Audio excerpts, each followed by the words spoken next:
Hello everyone, welcome to technical inclined plus. तो आज की वीडियो हम इरिगेशन इंजीनियरिंग के क्वेश्चंस जो previous year various competitive exams में आए हुए हैं, मेनली हम फोकस करेंगे एसएससी जेई को। तो एसएससी जेई में जो इरिगेशन इंजीनियरिंग के क्वेश्चंस आए हैं हम उनको आज देखने वाले हैं, डिस्कस करने वाले हैं। तो आइए पहला क्वेश्चन हम देखेंगे, वो है विच of the following is an advantage of the tile drainage. तो टाइल ड्रेनेज का एडवांटेज क्या है, इस यहाँ पर 4 ऑप्शन दे रखे हैं। तो 4 ऑप्शन में आप पढ़ सकते हैं कि it decreases the volume of soil from which the root can obtained food, कि उस सॉइल का वॉल्यूम डिक्रीज करती है जिसके थ्रू रूट को उनको जो है फूड मिलता है। या फिर डिक्रीज द एयर सर्कुलेशन, या फिर it decreases the bacterial activity. But यहाँ पर ऑप्शन अपना होने वाला it removes the free gravity water that's not directly available to the plants.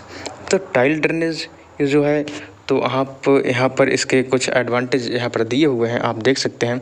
It provide the aeration to the root zone, aeration provide करता है root zone के लिए। It remove the free gravity water that's not directly available to the plant. और it improve the soil structure and material, soil temperature, soil structure को improve करता है, soil material को, और सॉइल के टेम्परेचर को इम्प्रूव करता है। It facilitate easy movement of farm machines.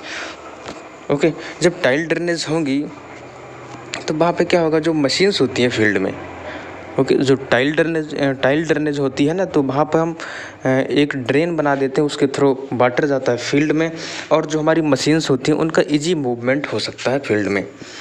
Okay, next question देखेंगे, how can we control the water logging in the agricultural field या इन द एग्रीकल्चरल लैंड। तो आप यहाँ पर ये जो क्वेश्चन देख सकते हैं, by avoiding the crop rotation, by lining of the canal, by clogging the near by natural drains, by increasing the intensity of irrigation.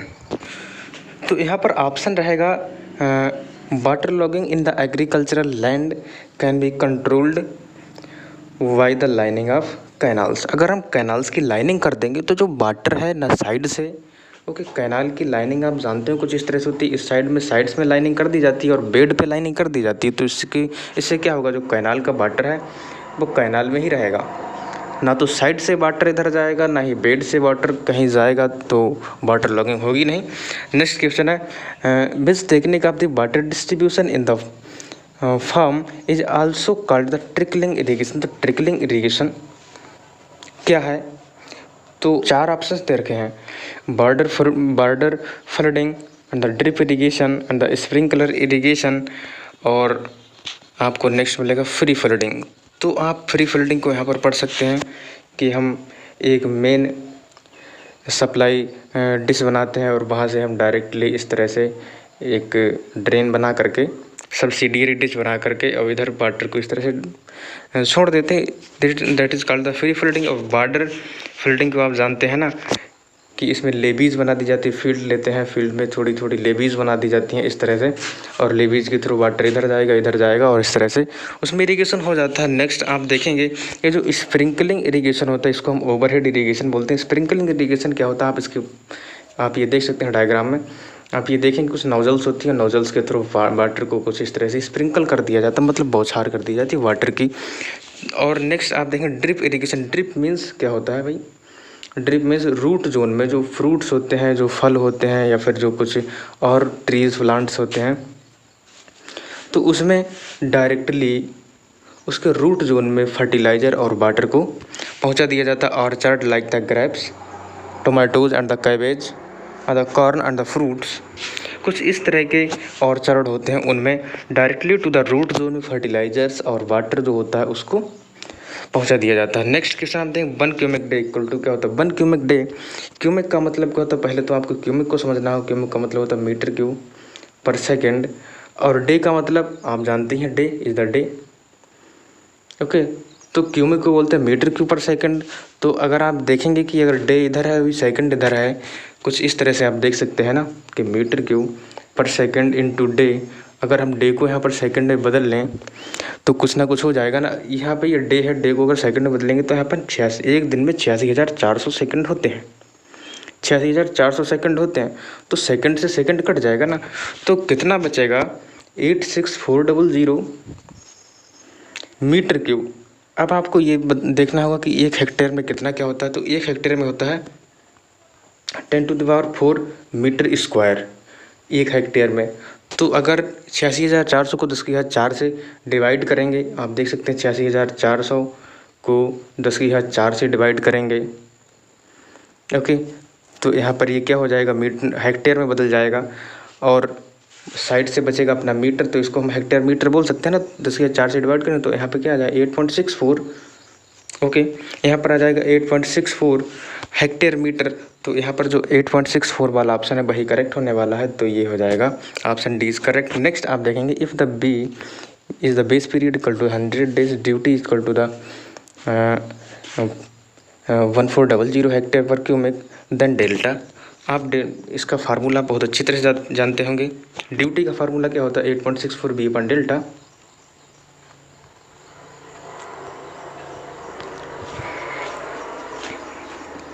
Okay, 8.64 B upon delta इसका फार्मूला जो होता है।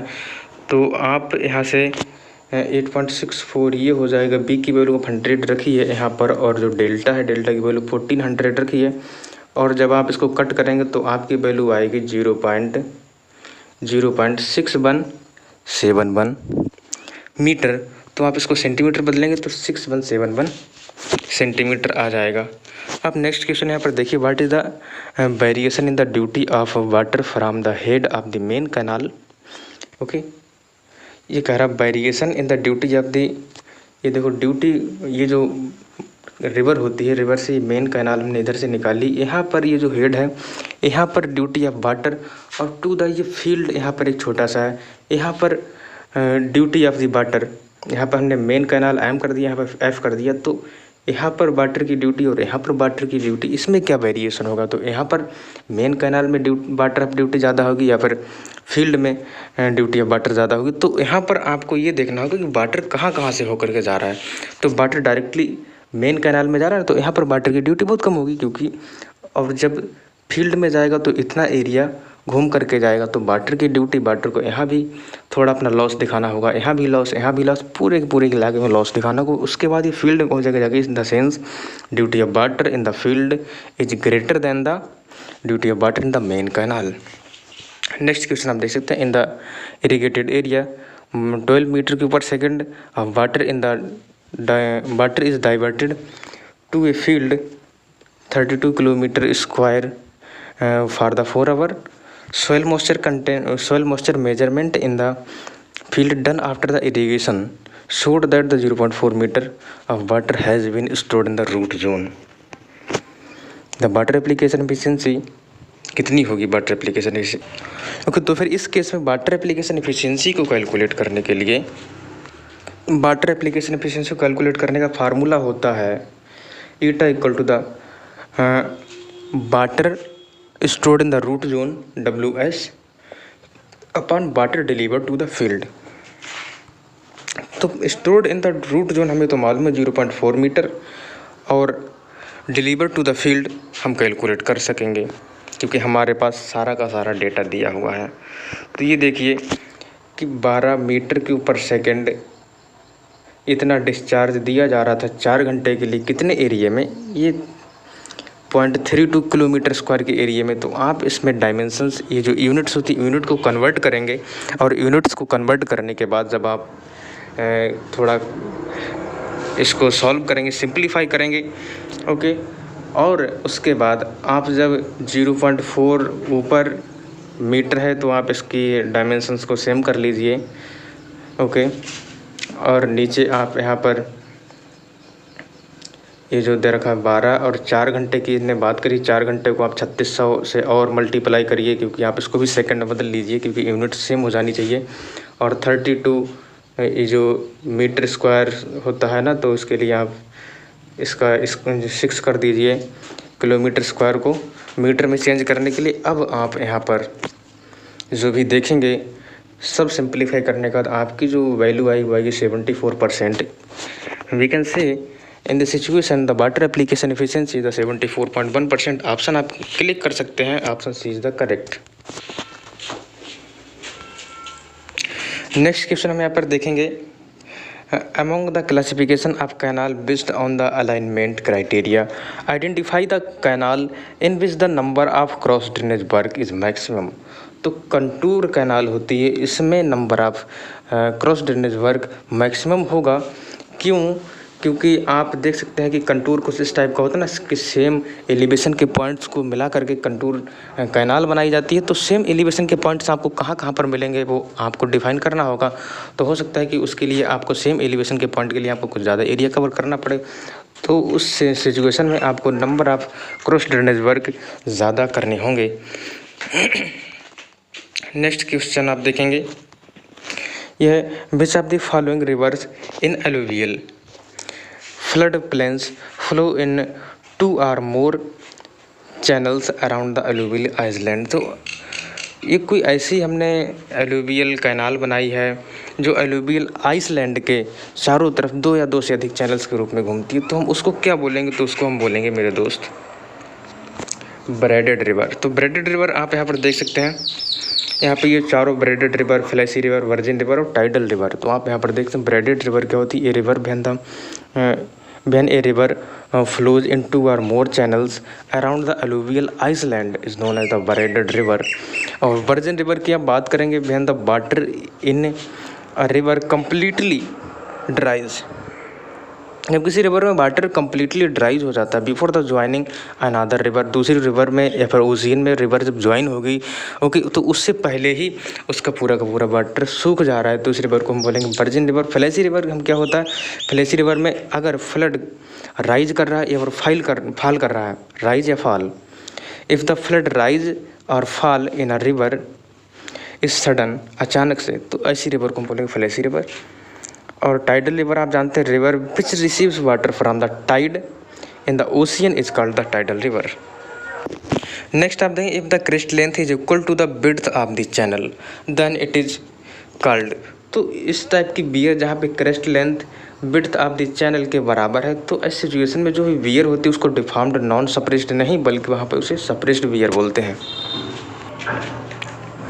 ओके, आप नेक्स्ट क्वेश्चन देखेंगे, Sarda type fall was designed to. Sarda fall type design क्यों किया गया था? तो हम देखेंगे शारदा टाइप फॉल ये क्यों डिज़ाइन किया गया था। उससे पहले हम आपको बता दें कि शारदा रिवर जो उत्तर प्रदेश में फ्लो करती है, तो इसी पर ये सबसे पहले इस टाइप का फॉल या प्रपात जिसे बोलते हैं हिंदी में, तो ये फॉल बनाया गया था। तो ये फॉल क्यों बनाया गया था? क्योंकि शारदा रिवर जो है वो कटिंग को ज़्यादा करती थी, कटान को ज़्यादा करती, तो डेप्थ ऑफ कटिंग को मिनिमाइज करने के लिए शारदा टाइप फॉल बनाया गया था।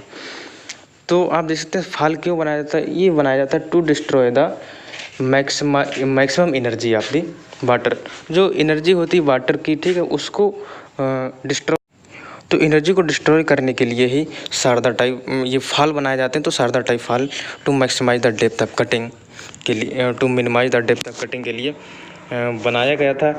और नेक्स्ट क्वेश्चन आप देखेंगे, which of the following dam is classified based on the structural design, storage dam, gravity dam, under detention dam, diversion dam. तो यहाँ पर जो स्ट्रक्चर के बेस पे जो डिजाइन जो क्लासिफिकेशन है डैम का वो है ग्रेविटी डैम। तो हम ग्रेविटी डैम को यहाँ पर पढ़ सकते हैं, dam is barrier constructed across the river in order to create the reservoir for the storage water.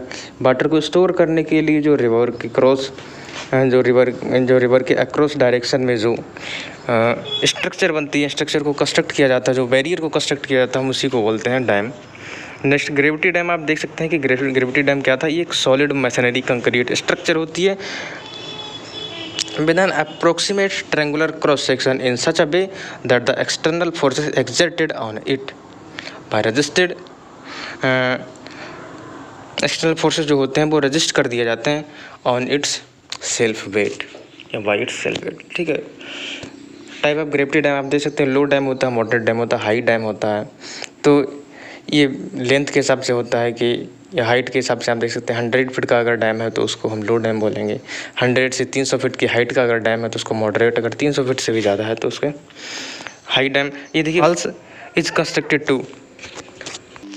Okay, अपना नेक्स्ट क्वेश्चन है, अब fall is constructed to, fall जो होते हैं उनको कंस्ट्रक्ट किया जाता है to destroy the surplus energy. Okay, next temporary spurs are also called. Temporary spurs होते हैं उनको हम बंड्स बोलते हैं। ओके, बंड्स क्या होता है? It is the embankment constructed parallel to the nearly to the river protect area on one side from the flooding.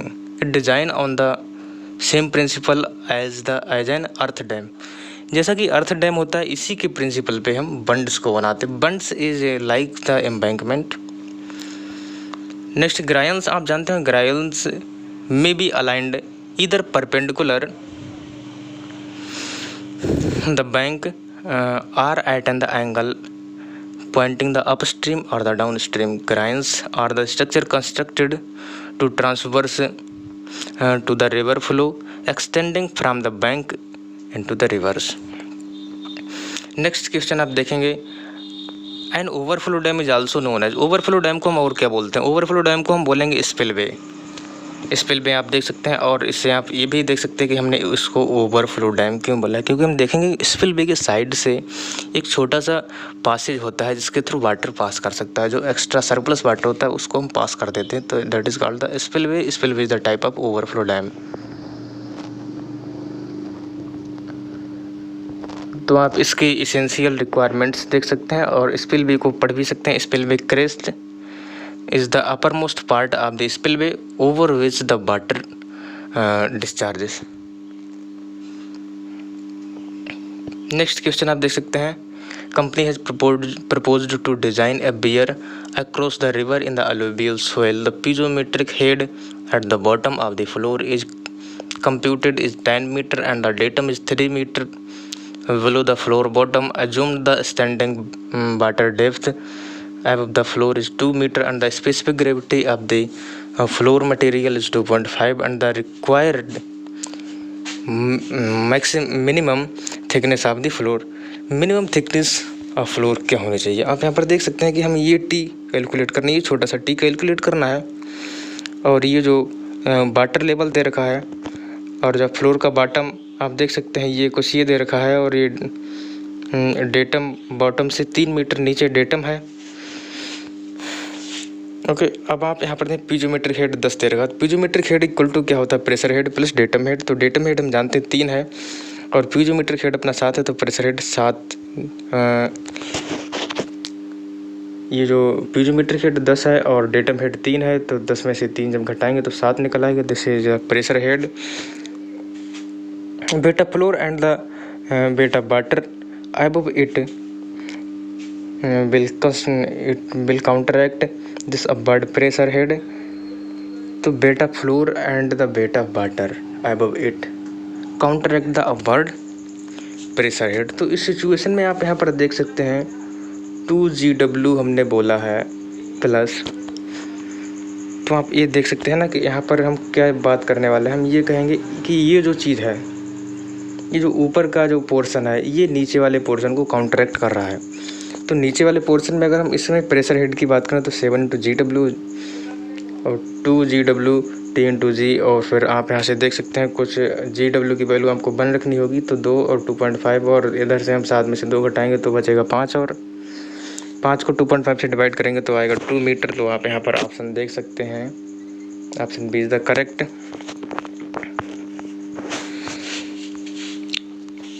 Okay, अब नेक्स्ट क्वेश्चन आप देखेंगे which of the following details pertains to the cross section. Okay sorry, the following detail pertains to the crossing of a canal and drain.